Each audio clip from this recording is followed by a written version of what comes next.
छत्तीसगढ़ के दुर्ग से एक ही दिन में शिक्षा व्यवस्था की 3 तस्वीरें सामने आई।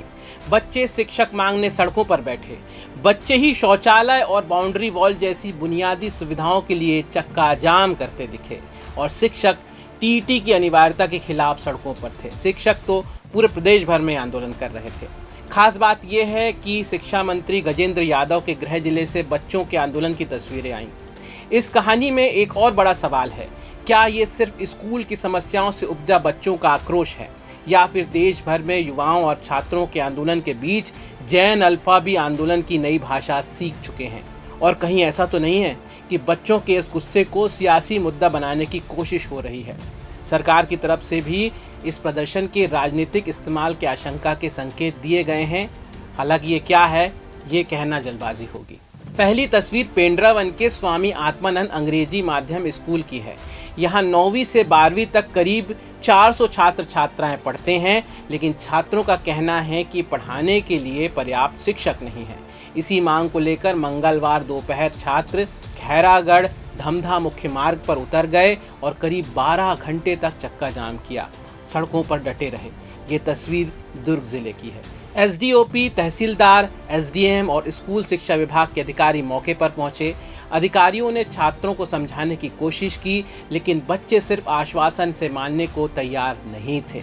उनका कहना था कि पर्याप्त शिक्षक नहीं होने से सिलेबस समय पर पूरा नहीं हो रहा है और परीक्षा की तैयारी प्रभावित हो रही है। इसके बाद ओपन स्कूल व्यवस्था अगले साल से खत्म करने, प्राचार्य को हटाने, नए प्राचार्य की नियुक्ति का फैसला हुआ। 4 नए शिक्षकों की व्यवस्था भी की गई। इसके बाद स्कूल में कुल 7 शिक्षक अब हो जाएंगे। हालांकि छात्रों की मांग 17 शिक्षकों की थी। खासकर आर्ट्स और कॉमर्स के शिक्षकों की कमी से छात्र बेहद परेशान थे। यहाँ टीचर के लिए बैठे हैं। हमारे स्कूल में स्कूल जैसा नहीं लगता, क्योंकि स्कूल में टीचर ही नहीं है और बिना टीचर के हम लोग कैसे पढ़ेंगे? बताओ ना, आप ही बताओ। टीचर ही नहीं है और जो प्रिंसिपल है वो तो प्रिंसिपल उसे हटा ही दो प्रिंसिपल के पद से। और यहाँ ओपन स्कूल है, ओपन स्कूल की वजह से पढ़ाई बहुत ज्यादा प्रभावित हो रहा है और जो टीचर है उनको ओपन स्कूल में ड्यूटी लगा दिया गया, तो हम लोग कहाँ से पढ़ेंगे? बताओ ना। एक तो टीचर नहीं है स्कूल में, ऊपर से हमारे जो टीचर है उनको ओपन स्कूल में लगा दिया ड्यूटी, तो हमारी पढ़ाई की क्या होगा? बताओ ना। फिर वही तो कोर्स कंप्लीट किए हुए हैं, जितना हमारे त्रैमासिक पेपर ना है उतना, और हम लोग को पेपर दिलाना पड़ेगा, फिर हम क्या दिलाएंगे? बेटा पहले अपना नाम बताओ। मेरा नाम किंजल कुरे है, मैं कक्षा 8 में पढ़ती हूँ। क्या बात था, आप लोग सड़क पर उतर गए थे?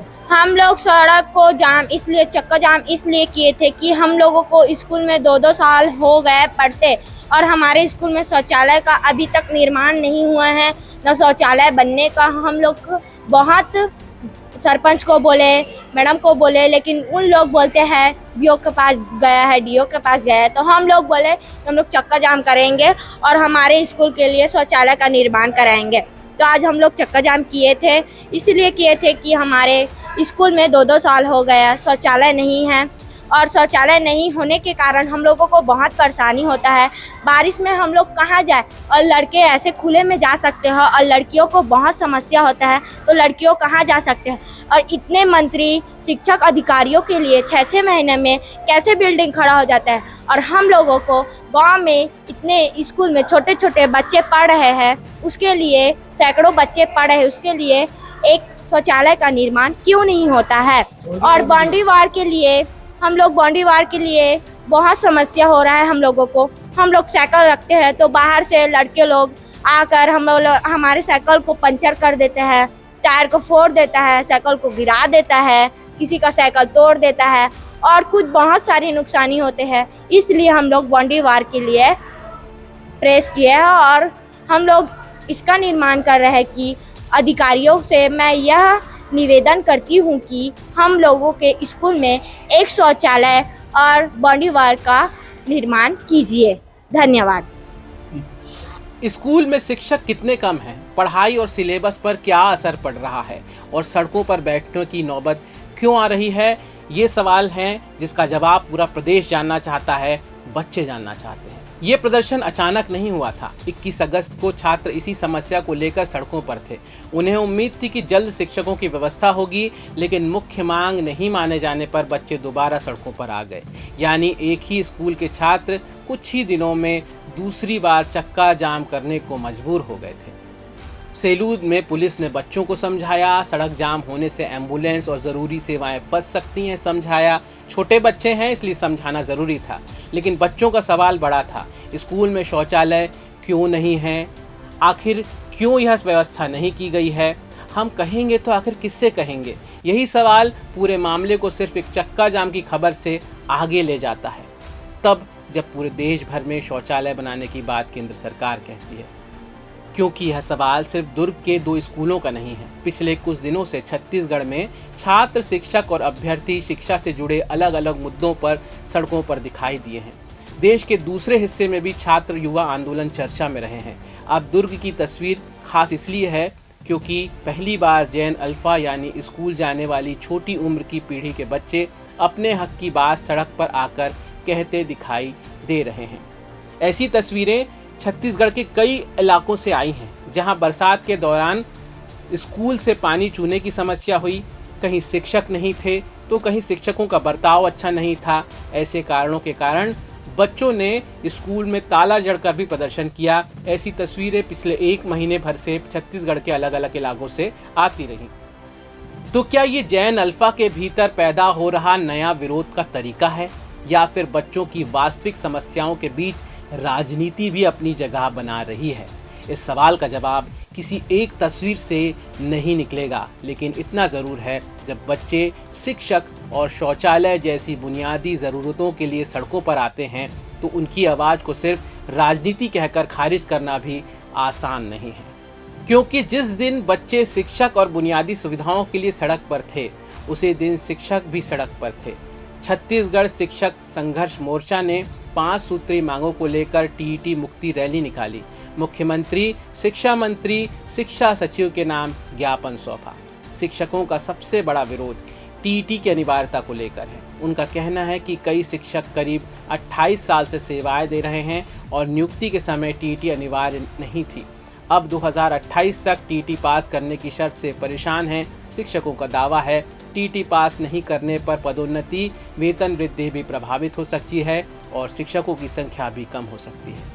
इस मुद्दे पर अब सियासत भी तेज हो गई है। पूर्व मुख्यमंत्री भूपेश बघेल ने सेलूद के बच्चों के प्रदर्शन को लेकर सरकार पर निशाना साधा और कहा कि शिक्षा मंत्री के गृह जिले में बच्चे शौचालय जैसी बुनियादी सुविधा के लिए चक्का जाम करने को मजबूर हैं।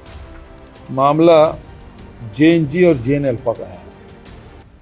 जैन जी के लोगों ने तो आंदोलन किया खूब, और अभी जैन जी जा रहे हैं स्कूलों में, वहाँ पिटाई की जा रही है।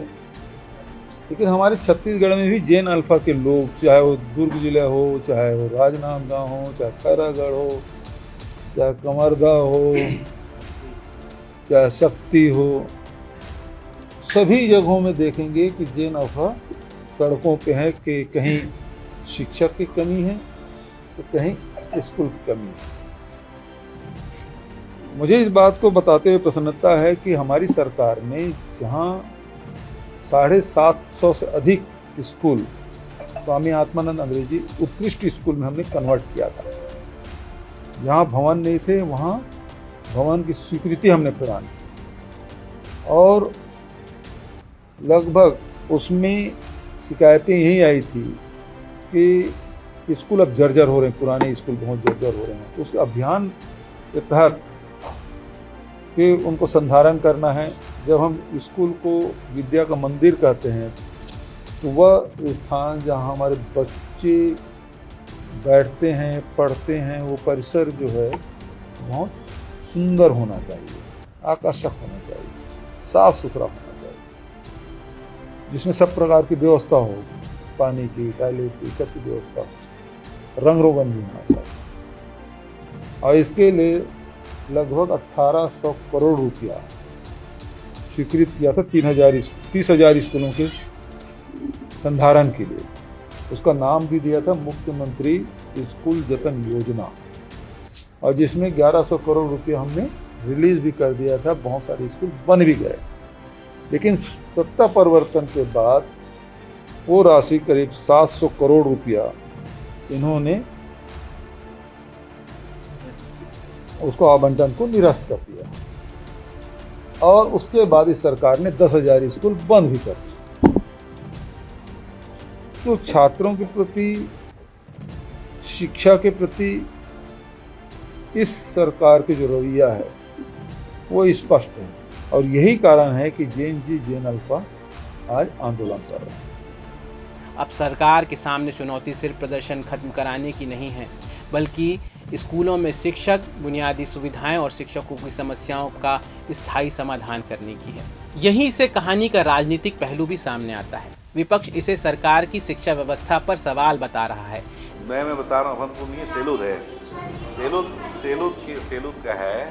मैं कल पाटन गया। पाटन में तरी घाट है। तरी घाट माननीय पूर्व मुख्यमंत्री जी का विधानसभा है और वो बच्चों से मैं बात किया उसका साइड इफेक्ट मालूम चला कि कांग्रेसी जो नेता हैं कहीं भी आंदोलन नहीं हो रहे। आंदोलन स्वस्फूर्त नहीं है, बल्कि कांग्रेस जनित, इनके पास कोई मुद्दा नहीं है। बच्चों को एक आधार बना के, चाहे आज सेलूद हो चाहे पेंड्रावन हो, जहाँ जो आंदोलन जो आ रहे हैं, अभी सारंगढ़ में भी आंदोलन है, सब जगह कहीं ना कहीं कांग्रेस के जो लोग हैं जबरदस्ती बच्चों को उचका के उत्प्रेरित करके आंदोलन करने के लिए बातें कर रहे हैं।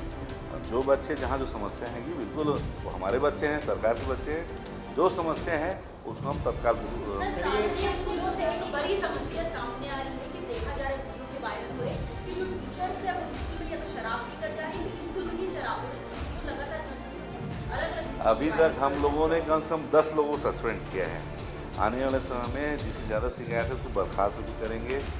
ये जो बैठक है, बैठक का उद्देश्य वही है, अगर उच्च अधिकारी लगातार स्कूलों तक मॉनिटरिंग करने जाएगा, दौरे करने जाएगा, तो जितनी भी व्याधियाँ हैं, जो परेशानियाँ हैं, स्वतः दूर हो जाएंगी। धन्यवाद।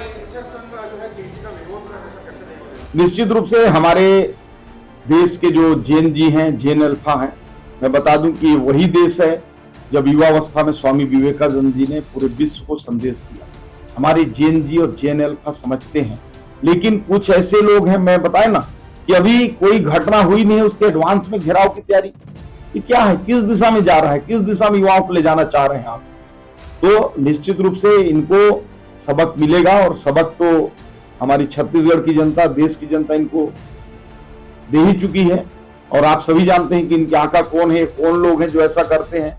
इनकी एक पूरी षड्यंत्रकारी टीम ही है जो ऐसे कामों को करती रहती है। जबकि सरकार की तरफ से यह संकेत दिया गया है कि बच्चों के आंदोलन को राजनीतिक रंग देने की कोशिश हो सकती है। यानी एक तरफ बच्चों की असली समस्याएं हैं, दूसरी तरफ उन समस्याओं के इर्द गिर्द बनती सियासत।